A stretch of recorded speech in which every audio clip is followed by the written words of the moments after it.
Hello, and welcome back to the final session of today's instalment of Collaborate Virtual. I'd like to say a big thanks to Chris Richards and Hannah Tempest for their talks earlier today.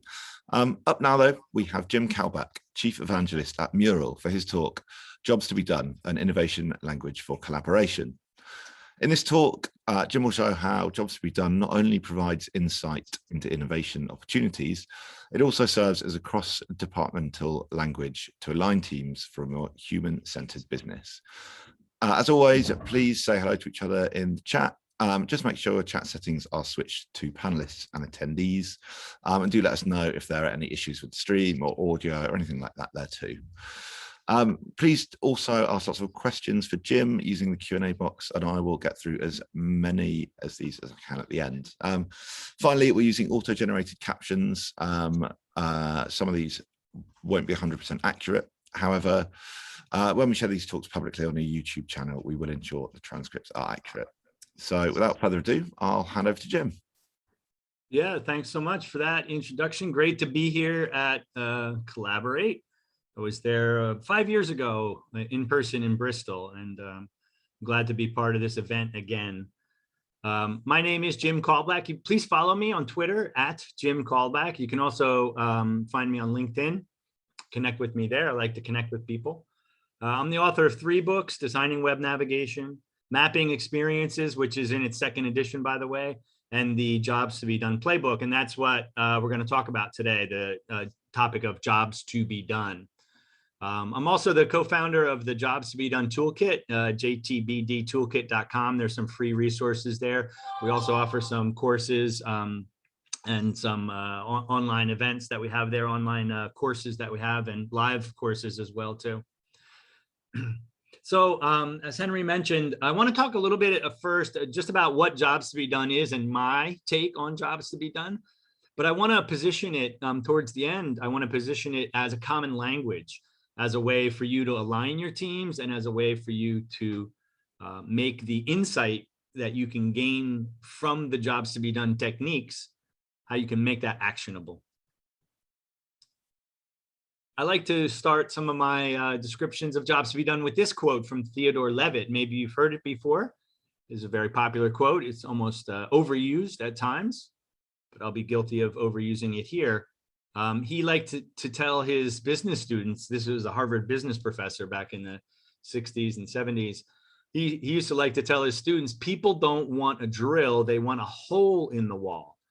And what he was reminding people of is the fact that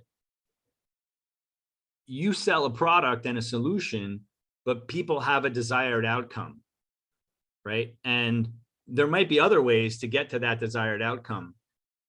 And there's business opportunity in understanding the outcomes that people want, right? People want a hole in the wall. And if you sell drills, that's great. There's a nice match there as well, too.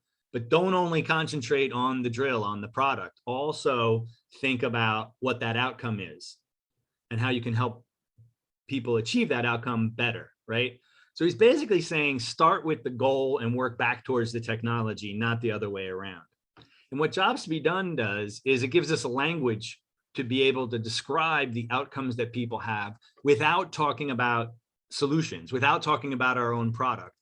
And again, the point there, and the point that Theodore Levitt wanted to make, was that there's business opportunity there, that there's opportunity for innovation, there's opportunity for growth, there's opportunity for better go-to-market motions and more. So really what Jobs to be Done does, and what the theory does, is it predicts adoption. It predicts adoption. What do I mean by that? If you create a product or a service, ultimately your company is going to be successful and you're going to see growth if people adopt it, if they pull it into their lives and actually use it. And what Jobs to be Done says, it's a theory that says that people hire services, they hire products and services to get a job done. If you can understand the job, and by the way, a job, a synonym for job is an objective or a problem that they're trying to solve. And if you can understand that and create your solution that targets that very specifically, gets that job done for them, easier, better, or more complete, that you will increase your chances of adoption. There's no guarantee, but you will increase your chances of adoption. And that's really what Jobs to Be Done is. It's about saying we want to innovate something that people are actually gonna pull into their lives. They're gonna adopt that. And in order to do that, if we understand what their goals are first and build the solution around that, specifically around that, we'll increase our chances of adoption, which increases the chance of business success and increases your growth. So the way that Jobs to Be Done works, and maybe you've heard of the topic before too, is that you can take any product or any domain even, but in this case, I'm just going to use a quick example here of a cup of coffee. And you can ask yourself, what's the job here? What's the goal of drinking coffee? Why do you hire coffee in the morning? Let's say you wake up and you drink a cup of coffee. That's what I did this morning. And if you guys could just go to the chat, I'd love if you're here online and go to the chat. Why do you hire coffee? So let's do a little bit participation here. What's the job that coffee gets done for you in the morning? Love to hear some of your thoughts there if you just want to go into this. Yeah, wake up, stimulation. Right, there's very often something about waking up. I love the smell, right? Smells, because there's also a comfort and habit around it as well too, right? So those are all good. And now I can formulate that using the rules of Jobs to Be Done. What I would say is get energy in the morning. And by saying get energy in the morning, what we can then do is pivot away from coffee, right? Because coffee is just one way to get energy in the morning. Now what we can say is how else do you get energy in the morning, right? So let's go back to the chat, and I'm going to pose that question now. How else might you get energy in the morning? Any thoughts there? Exercise, right. Very often there's Simon, thanks for that. There's often something around movement. Sometimes people say things like yoga, jogging, things like that. What else? How else might you get energy in the morning? Well, sex. Okay. I've not had that one before, but we'll take it. It's allowed. Or you might put that in the exercise category. I don't know. What about something mutually exclusive there? How else might you get energy in the morning? Meditation. Okay. Yeah, alternative products that a healthy smoothie, right? I like that one. A walk, that's good. Nobody said water. Usually somebody says cold water here, a shower, jumping in a lake, something like that. Usually there's about 3 or 4 different categories of things. One of them is around exercise, movement, walking, sex. The other's around alternative products, tea, candy. And then another category is around cold water, right? Music, I like that one as well too. The point is that we can use Jobs to Be Done to frame what we're seeing here. Do you look at this and say, this is a cup of coffee, it's got roasted beans and hot water, and there's a cup vessel to hold it? Or do you see getting energy in the morning? If you see get energy in the morning, what you can do is you can actually pivot and then ask yourself, how else might people get energy in the morning? And I like that Andrea said a healthy smoothie, right? Because if you made a kale smoothie, right, that could also help you get energy in the morning. Now, if you're in the coffee industry, you typically don't think that kale smoothies compete with coffee, right? Coffee competes with other coffee, right? But there's a thought leader in Jobs to Be Done field, Alan Clement, and he wrote a book called When Coffee and Kale Compete, because he actually had a colleague, an acquaintance, who switched from coffee to kale smoothies in the morning because they both got the same job done. They both helped him get energy in the morning, right? All of these things would help you get energy in the morning. So what Jobs to Be Done ultimately does, it's a language, it's a way to kind of reframe your field of vision. Instead of saying, I sell drills and I want everybody in the world to buy a drill, you pivot and you say to yourself, yeah, but they want a hole in the wall. How else might they get holes in the wall? Or how can I even help them get holes in the wall better with my drill, right? So it's really a pivoting function and a frame of reference that Jobs to Be Done brings with it. And it does it in a very specific way. I'll talk about some of the details in the next section. But the point that I want to make is that Jobs to Be Done language is very, very careful about being technologically independent. When we write Jobs to Be Done statements and we do the research, we don't mention any technology, solution, products, brands, or methods. And by doing that, you have stability over time. If I'm just describing an objective that people have, as an objective, not with my drill or my tool. I'm just describing what they're doing. You gain stability over time. There's a longevity there. So if we take a very high level and simple job like listen to music, the means by which we listen to music has changed quite a bit over the past 100 years. But the process and what we get out of it is more or less the same, or at least it changes at a much, much, much slower pace. This then helps future-proof your thinking, right? Because if I can understand listening to music now, whether you do it with a Sony Walkman or digital MP3 files or streaming music, I don't know what's next, VR headsets or some other technology, the job of listening to music is going to still stay the same in the future as well too. So by being technologically independent, we remove ourselves from the equation. We're not talking about our own brand or our own product. We're talking about them, the people that we serve, the human beings that we serve. That gives us, B, on the second hand, that gives us stability over time and future-proofs our thinking. So the theory of jobs to be done predicts adoption, and it does it in a way that's technologically independent. Very, very powerful language to shift your perspective. Instead of seeing a music player, a tape deck, I see listening to music. Instead of seeing a cup of coffee, I see getting energy in the morning. That's what it helps us do. It helps you do it. It helps your team do it as well too. So it's really a team dynamic, and I'm going to talk a little bit more about that towards the end. But what I want to do is I want to make 3 large points during this presentation. The first one, jobs to be done, is an innovation framework to explain market needs from the individual's perspective in order to accelerate adoption. That if we shift and assume their perspective, and we don't talk about coffee, we talk about getting energy in the morning, that will help us build better solutions. And here's how it does that. This is my simplified process for jobs to be done. It's actually just the beginning of a core jobs to be done process. First thing you have to do is scope your jobs to be done landscape. Then you conduct research. Jobs to be done is based on real world observations. One of the first best things that I think you can do is create what's called a job map. And then you can use that to find opportunities.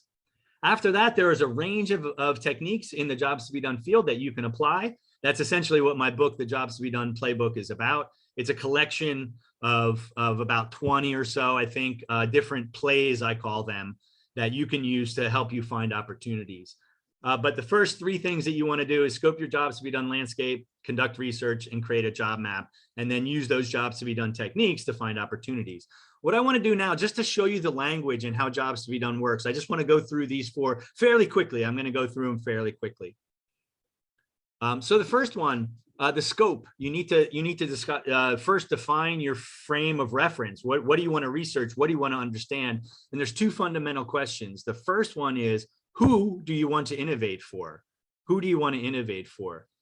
In B2C situations, you as the innovator, as the provider of some solution, it's a little bit simpler when you answer the question, who do you want to innovate for? Because very often in B2C, the end consumer, the person that you're trying to target, and the buyer, it's actually the same person. They just wear 2 different hats, right? So if you sell, I don't know, TVs, the buyer and the end consumer are the same person. In B2B, though, the landscape of stakeholders is a lot more complex. That the buyer and the end user might be very different people.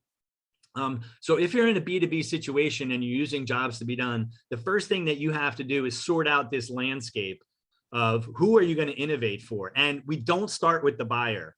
Typically businesses see this downstream. They look at themselves and then they look at the buying decision. Oh yeah, and then there might be installation. Oh yeah, and there might be training and admin. Oh yeah, and then there's the end users down there. In jobs to be done, we work backwards through this. I call this the value chain, the market value chain. We actually start with the usage, because remember, the goal of jobs to be done is to improve adoption, right? So we want to create adoption down there that's going to pull your solution through this chain, right? Even if you're in B2B. So you need to identify, you need to answer this question first. In B2B, you got to sort things out a little bit with a stakeholder map. Once you understand or have decided who you want to innovate for, you also then need to ask, where do you want to innovate?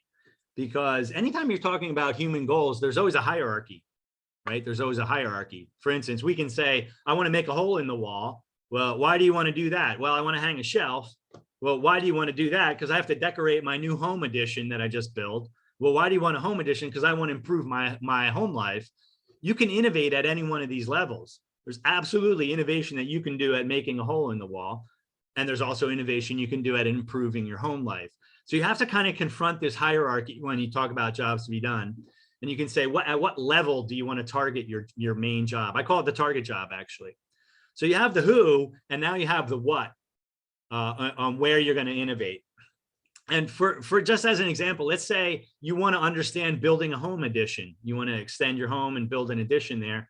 Let's just say we take that as our target innovation frame. There's also this notion of related jobs as well, too. So once I have the who and the what, I want to then look at what are the other jobs that are related to this job, either in a sequence of steps or it rolls up to that higher level goal. That's other ways that you get to that higher level goal. So if I want to build a home addition, I might also have to obtain permits, and there might be another jobs around that, around organizing and planning. There might be financing as well, too, that these are kind of related jobs. The point here is the first thing you need to do is you need to scope out your jobs to be done landscape. Who do you want to innovate for, and what's your target job that you're going to innovate around? Then once you do that, now you got to go out and research that. So guess what? You got to go find those job performers and talk to them about getting this job done. So jobs to be done begins with qualitative research. You go out and talk to them, right? And you want to uncover the process of getting that job done. You also want to find out what their needs are. What are their pain points? What are their emotions while they're getting that job done? So jobs to be done really frames our field of vision for research, and it brings a lot of focus. It brings a lot of focus because we're not just going out talking to people about everything under the sun. We're really targeted almost surgically. We want to understand that job, and you go out and you understand that in depth.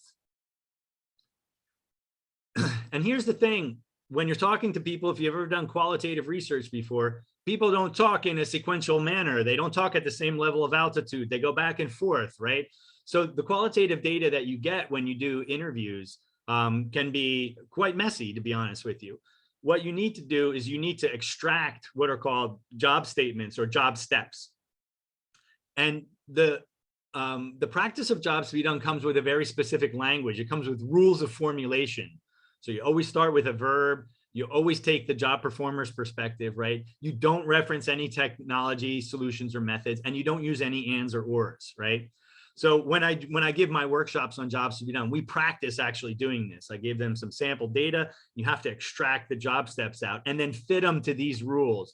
So there's a big normalization process that happens in jobs to be done, but that gives you a lot of consistency to your data or to your insights that you extract. So after you conduct the research, you got to kind of do this extraction process to pull things out of it and then format it in this very specific using this very specific language. Here's just an example. So if we are talking about a home edition, let's say, on the left there, that's what somebody actually said. So you're doing qualitative research. And somebody said, after you initiate the project, it's key to get the right types of people to help. Electricians have different skills than carpenters. So you have to assemble a team, right? From all of that, what I would do is I would write a job step using the rules that I just showed. It's got to begin with a verb, no ands or ors, no reference to technology or solutions. Organize expert resources. That's the step that you're doing there. So I would consolidate all of that and extract out a simple job step. And then you keep going through your data and you do that over and over again, right? So in this next one, as much as you plan and detail the specifications, there's always unforeseen circumstances, right? So guess what? We have to make adjustments. When we're building a home edition, you have to adjust, right? You make plans, but then while you're building it, you have to make adjustments. That's what's implied here. So I just write down, make adjustments. And if I do that over and over and over again, if I talk to 12 people and I have all of these quotes and a big set of data, and I start extracting these job steps, what I'll find is I can then put those together in a chronology, and I can understand fundamentally, without referring to any technology, I can understand how people get the job done, And that's really what you're trying to improve, is how people get that job done. So the first best thing that you can do is create a job map. You extract all these steps out using the very strict rules of formulation, and then you make it into a sequence. So when you're building a home edition, you have to plan the home edition. You have to organize expert resources. That was the step I just talked about. Secure funding, obtain permits, acquire materials, build the home edition, compare progress to the plan, then make adjustments, inspect the home new edition, and then finalize the home edition. This is a very simplified version of it. But you can see from beginning to end, there's a beginning, middle, and afterwards to this. And I'm really trying to understand that at a high level, but also very focused on the job that we defined up front. Once I have this job map, then what I can do is I can go in and I can prioritize, not against my features and functions, but what I can do is I can prioritize getting the job done with itself. In other words, I can look at what are the problems that people have, and not just pick a problem, but pick the strongest problem, or the most critical problem that people have, by looking at all of these together. So the next thing that you want to do is you want to identify what I call hotspots, or pain points here. So maybe organizing expert resources or making adjustments. Maybe what you find is that those, amongst all the problems that people, because there's problems all along here, what I want to know is what's the biggest problem that people have. And if we determine, just for the sake of argument, if we determine it's at those 2 points, now you have a really strong hypothesis. Your team has a really strong hypothesis on what you should do to innovate, what you should do to improve your solution, what you should do in terms of a sales motion even, or marketing. How should you talk to the market? Well, fix those problems for people, right? So you have a really strong hypothesis that's evidence-based on where you should apply your attention. Now, this comes with also with a more systematic way to identify where those pain points are. You can just discuss it as a team if you want, but you can also get more rigorous, and you could actually go back out to the market, take those job steps, and ask people which one of these is hardest to get done for you, and which one is the most important. So if you ask people those 2 questions for each of the job steps, so take each of the job steps and ask people 2 questions for each one. Say, how important is this for you, and how hard is this for you to get done? Another way to say hard is, how satisfied are you in getting this job step done? Next job step, how important is this to you? How satisfied are you in getting this done? If you do that, now I have a quantitative survey with your job steps that you can then plot on a graph like this. So if you have importance, because I have now a scale of 1 to 10, because I just surveyed people, how important is this to you? Scale of 1 to 10. How satisfied are you in completing this job step? Scale of 1 to 10. What I can do is I can actually plot now my job steps onto this matrix here, right? So I identified the job that's relevant to me that I want to understand. I did the research. I extracted the job steps. You can put them together into a job map so you can see the sequence. I can then take each one of those job steps and prioritize that quantitatively with a survey and get a picture like this. So if we look at this, acquiring materials, the one in the upper left there, it's not that important, and people are really satisfied in getting that done. In other words, it's easy to get done. What we don't want to innovate there, because that's already satisfied step that people have in the market. Where we want to focus is down here in this lower right quadrant, right? Because here people told us this is really important to me, and it's hard for me to get done currently, right? So what JTBD ultimately then does, it's a very systematic language for understanding where your market opportunities are, not based on market size or number of people in the market, not based on technology trends, not based on your own product, but based on what human beings are trying to get done and what their needs are, or better said, what their unmet needs are. In this lower right-hand corner right here, these are unmet needs, because they've told us, this is important to me and it's hard for me to get done. And by the way, when we say hard for me to get done, it's with any solution. It's not with your solution, it's just with any solution, right? So they're not saying that your product is hard to use. They're just saying this is hard for me to get done in general, which also means that your competitors have also not solved that problem. So this is a market opportunity, because if you can come up with a solution that addresses those unmet needs, you will have higher adoption and you'll outperform your competitors as well too. So I know that was really quick, but basically you need to define, where do you want to innovate? Who do you want to innovate for? And where do you want to, which job you want to target? You do the research, get out of the building and talk to people. create a job map. And then what you can do after you've done that is pinpoint opportunities, right? So it's a very powerful tool to remove yourself from the equation. Stop talking about your own product for a second. You will talk about your own product later on. It's easy to talk about your own product. Every organization is going to come back and talk about itself eventually. So let's just park that for a second. Let's just talk about human beings for a second and use the jobs to be done language as a common language to do that and innovate around unmet needs.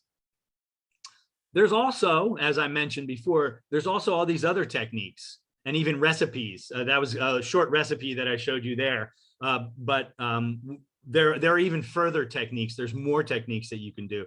There's techniques around interviewing, job mapping. I mentioned that. You can create a value proposition. You can do competitor comparisons. You can then bring your opportunity identification into road mapping. You can write things called job stories, even then lean and agile. So jobs to be done is really compatible with things like design thinking, agile, lean, even business strategy.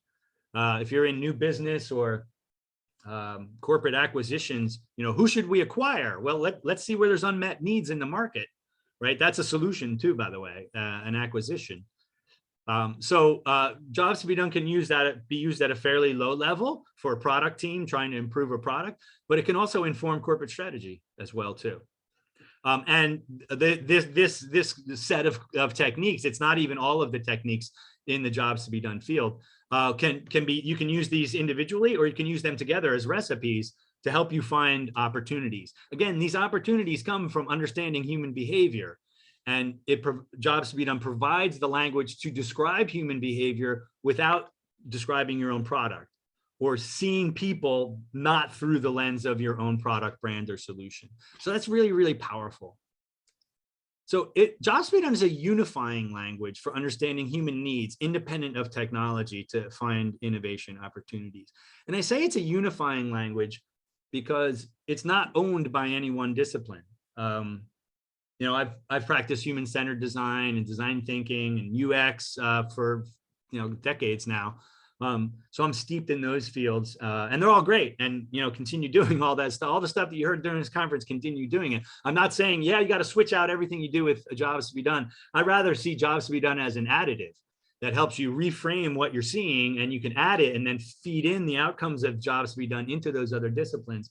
But those other disciplines tend to be owned by a team or a capability. Just take design thinking. It's right there in the title, design thinking. It's basically saying, hey, everybody else in the organization, if you come into our world and think like designers for a little bit, that can help you back in when you go back and you do your day jobs. Jobs to be done is not owned by any one field, though. You're not inviting people from marketing to do design thinking so that they can go back and do marketing. Jobs to be done is a marketing technique as well, too. I have a lot of marketing teams that have been reaching out to me since I published my book. Entrepreneurs, company founders, startups, they're looking at jobs to be done. Customer success is another area where people are using jobs to be done in this type of insight to help them do their work. Product managers are using jobs to be done as well, too. So it's really a unifying language because anybody in an organization can use it. And it's a collaborative language. That's the thing. It gives us a normalized and a regular way to talk about human needs without tainting it from our own perspectives, that you're just talking about the raw human need, not what do they need from a marketing message or what do they need from a product. Here's an example of how I've used jobs to be done in a collaborative way, right? Here at MURAL, we created a job map around facilitating a workshop because that's a core job that we want to understand, because our solution, ultimately, we want to try with our solution, we want to try to get this job done better, cheaper, easier for our customers than anybody else, facilitating a workshop. So we defined our job performers and we went out and talked to them. And then from that, we extracted job steps and we created this job map. So guess what? When you're facilitating a workshop, there's a planning phase where you plan, then you need to set things up, and that might be iterative. Then you prepare. That's what you do before the workshop. Then during the workshop, you initiate the workshop, you collaborate, you find patterns, you conclude. Then afterwards, you consolidate, and then you end. Within each one of those phases, you can see there's more detailed steps, and those all follow the rules of jobs to be done formulation. So it doesn't say prepare a PowerPoint presentation. It just says get materials ready for use. When they were facilitating a workshop 50 years ago, they got materials ready for use. In 5 or 10 years, when you do a workshop, again, you might be using a VR headset, you're still going to get materials ready for use.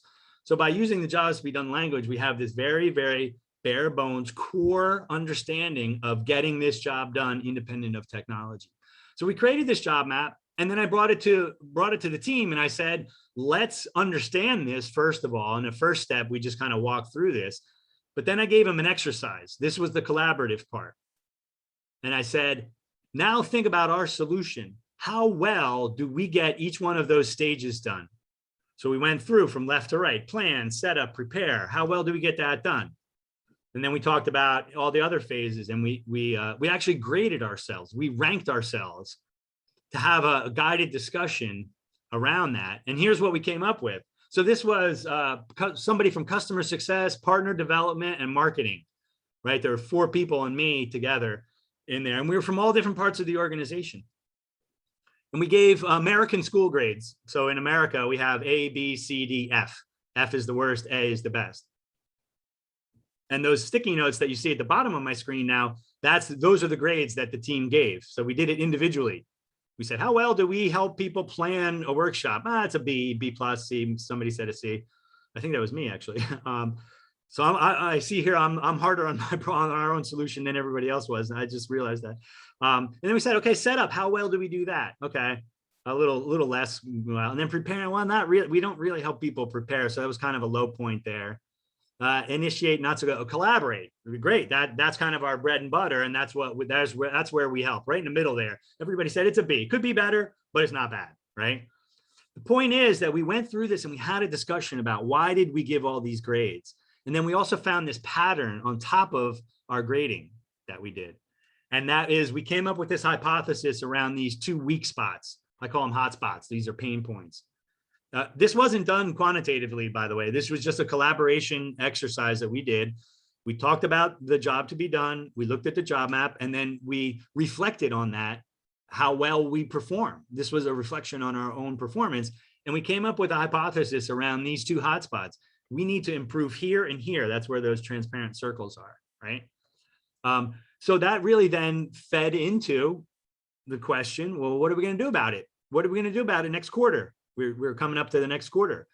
And guess what? The answer wasn't just, well, it's fix product features. It was also around customer success. How do we enable people to be better there and there? It was also marketing. How do we help people be better there and there? Partnerships. Who can we partner with to fill those gaps as well too? Again, our solution isn't just our product. It's anything that will help people get the job done. How can we as a company come up with a hypothesis on where we should focus our attention? And then how might we build or develop solutions around that as well too? And again, nobody even from the product team was in this collaboration session. The point is, once you do the research and the extraction and you create something like a job map, that becomes a catalyst for conversations. That's really what a job map is. It's a catalyst for a conversation. Yeah, you can do the survey and the more scientific identification of pain points, but here we just had a discussion. It was really a basis of discussion. I think that's the point that I wanted to highlight here, that the audience of jobs to be done is not your market.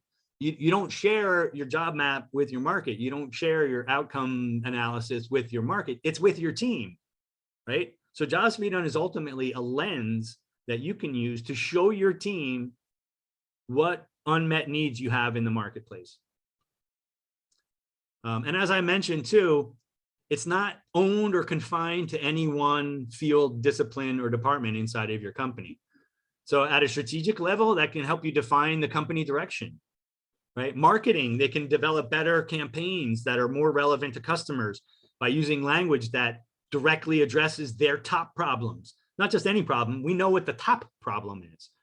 Sales, enhanced discovery. If you understand the job that people are trying to get done and you're a salesperson, you're gonna have a much better conversation, a much better discovery call with them. Product, obviously, prioritizing capabilities, right? That's your roadmap, by the way. Those hotspots that you identify, that's your roadmap for the next quarter. Fix that first if you're on the product team, designers included. Client relations, customer success. How are you gonna enable people? You can plan your account development, your yearly account development plans around those hotspots. support even here at MURAL. I coach the support team to use jobs thinking to help them answer questions better. Even in HR team, when you're thinking about your org chart, instead of organizing around technology or function, you can think about organizing around jobs to be done, and so forth and so on. So jobs to be done is a very powerful high-level framework for understanding human needs that help you find opportunities for innovation, but then it becomes a tool for collaboration. The language, the methods, the artifacts that come out of jobs to be done, like a job map, like a value proposition canvas, like job stories, like a competitor comparison. Those are all conversation pieces to help you collaborate better. So jobs to be done is really a way of seeing.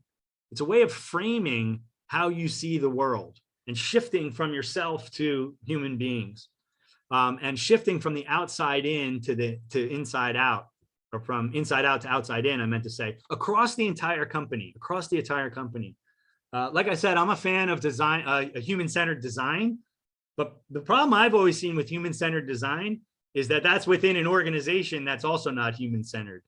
So my mission is to not just make human-centered design, but I want to make human-centered businesses and human-centered organizations. And I think jobs to be done is a language that can help us do that for holistic human-centered biz.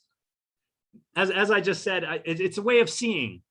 Do you see a cup of coffee, or do you see getting energy in the morning? And if you can understand getting energy in the morning and then describe that in very specific terms, now your team can come around that, rally around that. You get buy-in, you get a roadmap, you get hypotheses for what you're going to be fixing together, and that can unify your collaboration. So thanks very much. That's the presentation part of what I wanted to tell you today, and I'll bring Henry back on and we'll go into some questions. Cool, thanks, Jim. What a great talk. I love what you said about how jobs to be done is like a way of seeing your business from the outside in. Yeah. If anyone, sometimes I even say, Henry, sometimes I even describe it as an out-of-body experience, because we're really good about talking about ourselves, right? Companies, even designer. I'm human-centered design. You talk about yourself all the time, and don't fool me, right? And what jobs to be done says is, let's float outside of our own bodies and look back on our own organization and our products for a while and have this out-of-body experience. It's temporary. You go back into your body, but you float out and you look back at yourself on the operating table and you say, "Oh, that's me," and then you pop back in. Awesome, like out of business experience. there you go. Jim, you spoke about the kind of the different techniques and kind of recipes for jobs to be done. Yeah. And how do you determine which techniques and kind of recipes to use? Yeah. Read chapter 8 of my book, because I talk about that. It really depends on what problem you're trying to solve, right? Because the recipe of using jobs to be done techniques for a startup, right? Let's say you're a startup, you don't even have a product on the market. You have something on the market, but it's beta, for years, it's kind of this beta stage. That's very, very different than a mature organization that has had products in the market for a very, very long time, in terms of what types of insights you want to pull out of jobs to be done techniques. Likewise, too, if you're in marketing or customer success or sales, you might use different techniques there as well, too. So it really kind of depends on your situation and what's the job of jobs to be done for you. And then you can put those together in some different recipes, which I suggest in chapter 8 of my book. I think core to all of them, it doesn't matter what your circumstance is, where you sit in the organization, what problem you're trying to solve. I think core to them are scope your main job, your target job, do the research, and create a job map. They all begin with those 3 steps. From there, it goes to other places. But that's kind of like the core thing that you can do if you want to get started with jobs to be done, is do those first 3 things. Brilliant, thank you very much. So we've got a question from Simon here. Simon asks, oh no, I'm in trouble. Simon asks, why has jobs to be done become so popular, and kind of what gap is it fulfilling? Yeah, I think it's popular because of some hype, and I'm very cautious of. I realize that with my book and talks like this as well too, I'm contributing to the hype, but I don't want it to be hypey. I think you can use jobs to be done in a very subtle way. I think you can use parts of it when it makes sense for you to do that. That it doesn't have to be the next thing that's going to save your organization, right? I think what gap it fills is that we kind of had this renaissance around the beginning of the 90s where I think customer centricity became king, right? Focus on your customers, right? And I think jobs to be done is an extension of that. First of all, it's how deep can you get into your customers' lives, and jobs to be done is very, very deep, right? Because you're not even talking about how they use your product. You're talking about human behavior in and of itself. And I think the gap that it fills is something that is cross-disciplinary. It's not, I think part of the reaction that I've seen to people when they approach design thinking is like, oh, that's for designers, right? And I think there's this universal nature to jobs to be done, right? That I think it fills that gap. It allows organizations to become more human-centered, not just customer-centered, but human-centered. And it does it in a way that everybody can latch onto. Because a lot of people in UX, Henry, and human-centered design, they look at jobs to be done and say, yeah, isn't this what I've been doing for a long time? It's like, yeah, for the most part, there's some differences, but yeah, for the most part. But folks in marketing, customer success, product, partnerships, corporate business, what have they been using? They've been trying to pull from UX and design thinking, and we haven't been good at actually helping them. Or we've been doing it on terms that they don't understand. So I think it's the universality of jobs to be done, I think, that makes it popular these days, to be honest with you. Yeah, absolutely. And yeah, so I mean, Simon's just mentioned, he says, and he said he's right, I believe. I mean, it's kind of complementary to kind of the other approaches that are used, kind of IA, product design, kind of user-centered design, and it kind of provides that framework kind of regardless of the scale of the problem, I suppose. Correct. Brilliant. Thank you, Jim. So we've got another question here from Andrea. Hi, Andrea. Andrea says, big fan of jobs to be done. Do you have any tips on getting buy-in from other stakeholders, in particular marketing, using jobs to be done versus kind of market segmentations, for example? Gotcha. It's interesting. I teach and I talk on jobs to be done now, and sometimes I get people and they tell me stories of their organizations, and there's kind of two types. One of them is that their organization resists jobs to be done because of the hype around it, or there's just this natural muscle to resist jobs to be done, right? And then the other types of organization are it came from the top. I hear this all the time. Our CEO likes jobs to be done, and he's told everybody in the organization to use jobs to be done, right? So it's a very different problem, right? So obviously, if the CEO says no, you're using jobs to be done, and then the buy-in with your marketing team is a lot easier because you have that top-down directive, right? But if it's really more of a grassroots thing that you're trying to do, right, and go to your marketing team and the sales team and the customer success and product management and say, look, I can help you. I think there are ways that you can do small things. So it's kind of like, how does behavior change happen? It happens with baby steps. It happens in small bits, right?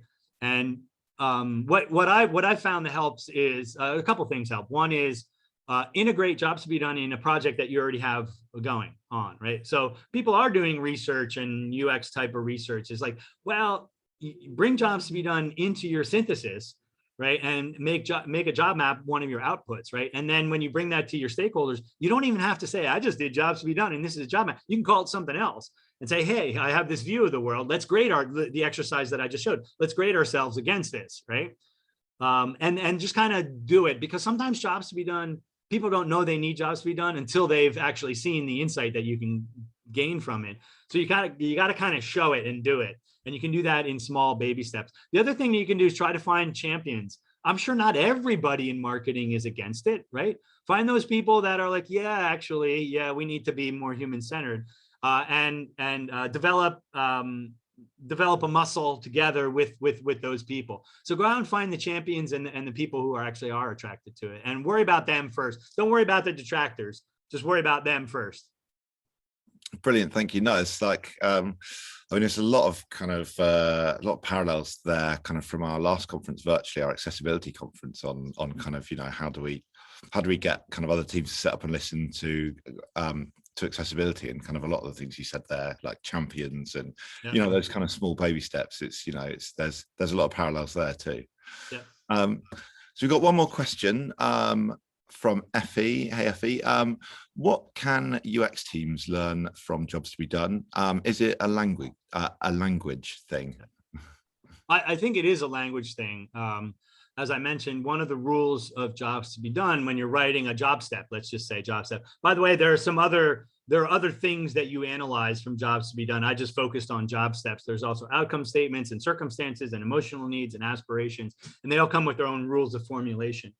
But one of the rules that's kind of goes across all of those different types of information that you extract using the Jobs to Be Done framework is you can't use any technology, product solutions, or even methods, right? So you can't even say the word design thinking. You can't talk about a button. You can't talk about a product. And then when I give workshops, I tell people the rules, and then I give them an exercise to do that. And the first thing I get back are product solutions, references to specific things. And that often comes from UX people, right? So I think there is, so as much as you think, or you know that you're human-centered and, thinking about from the customer perspective, there is still an additional framing that Jobs to Be Done can help give you by expunging any technology from your language, right? And it's a key point, and it's shifting. It's a tectonic shift in your thinking to get away from your own product or solution. And I always have UX people that come out of my workshops and they say, "Thank you for sorting that out in my brain. I see the difference." The customer, here's the prime example, Henry, if I could just go on here for a second. Absolutely. A customer journey map versus a job map. A job map is not a customer journey map. A job map is not a customer journey map, because a customer journey map, the word's right in the title, it's a customer journey, right? You're seeing that person, you're looking at the person as a customer of your solution. It's not a bad thing, by the way. I wrote a whole freaking book on that. So go ahead and do your customer journey map. But let's be very clear that that has a perspective and a bias that it comes with it. Chief among them is that that person needs your solution, right? Because customer journey maps begin with something like, become aware of your solution, decision to purchase. There's a purchase decision in a customer journey map usually, right? Why they stay loyal to you, right? Even things like advocating for you, right? Giving you an NPS score is in a customer journey map, right? So you're looking at the individual and you're saying, that's a customer of me, right? Jobs to Be Done doesn't do that. Jobs to Be Done says that's a free-willed, goal-seeking actor in the world trying to get that thing done independent of my solution. What's the thing they're trying to get done, right? So it brings a different perspective with it, as exemplified with the difference between a customer journey map, looking at how people use your solution and come to you, versus a job map, which is what the heck are they trying to get done independent of that. So it's that way of seeing, it's that perspective shift that Jobs to Be Done can bring to the organization, but also to UX people and to your work. That's the thing. When you then present your work, that's clear in your work as well too. Awesome. Thank you, Jim. That's a great answer. We do actually have one more question from Ilona. Sorry if I've mispronounced your name. How frequently would you use the Jobs to Be Done framework for the same context? They say, I find it's important to redo this thinking regularly rather than once and assume you're done. You might do it. You might need to redo it regularly depending on the depth that you do it. But the good thing about Jobs to Be Done research is that it's foundational. And once you do the research, it does not change very often at all, even. That job map that I showed you before, we created it 5 years ago. And as I mentioned, one of the test questions for Jobs to Be Done is, how did they do it 20 years ago? Or how did they do it 50 years ago? I think I used as my example. So if we're looking at facilitating a workshop, that's our frame for innovation. I want to understand how people facilitate a workshop. And I create a job map. 50 years ago, they did exactly those same steps. They planned for the workshop. They got materials ready for use. They initiated the workshop. They oriented participants to the topic of the workshop. They ran exercise. They synthesized things, right? And then afterwards, they summarized, right? So the rate at which Jobs to Be Done research changes is much, much, much, much slower than something like a customer journey map or usability testing, or NPS scores, or a lot of marketing research, right? That's very much based on like right now. I mean, you can take NPS scores, right? And the NPS will change on a daily basis. It's that volatile, right? And I'm not saying that's bad, because understanding things at that layer is also important. Very volatile layer up here, but down here is what's the fundamental human behavior, and if you can understand that, it's not going to change that much. So I found when I do really good jobs to be done research, it sticks around for a while. Sometimes I might, it's really me that changes. I understand the job better. So I go back to it and I say, I need to reword that, or I missed something there, right? You fill in your own gaps, but the job doesn't change. I think it's your understanding of it that changes. Brilliant. Thank you, Jim. That is just about all we have time for today. Jim, thank you so much. I know you have to run off to present at another conference. Yeah. Well, thanks everyone for listening, and thanks for, to collaborate, to Henry and Simon for asking me to be here. Thank you. Yeah, brilliant. Yeah, thanks. Yeah, thank you for everyone for tuning in. Tomorrow we're back for the final day of Collaborate Virtual with sessions from Tommy Toner, Leo Frischberg, and a panel discussion with Giles Morrison and Alison Huang on the importance of diversity, equity, and inclusion in collaboration. We look forward to seeing you back there then. You can still grab your free pass over on Eventbrite or the Collaborate Virtual website. Jim, again, thank you. I'll let you run off to your other conference now. All right. Yeah, thanks everyone, and we'll see you tomorrow. Have a great day, everybody. Thank you.